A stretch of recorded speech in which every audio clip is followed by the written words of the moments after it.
Today I'll teach you guys how you guys can recover your Fortnite account. Now since you need an Epic Games account to play Fortnite, your Epic Games account becomes your Fortnite account, which means you need to recover the password of your Epic Games account if you want to play Fortnite again.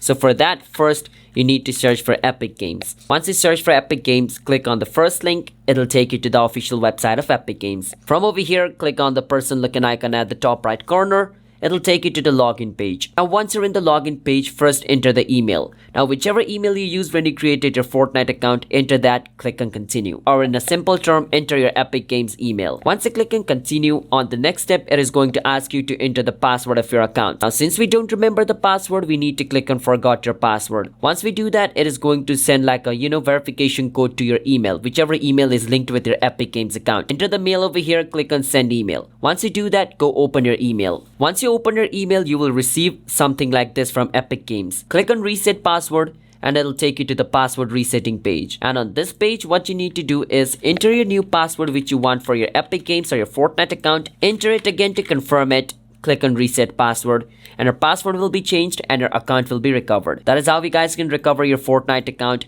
If you guys found our video helpful, hit the subscribe to our channel one step. I'll see you guys next time.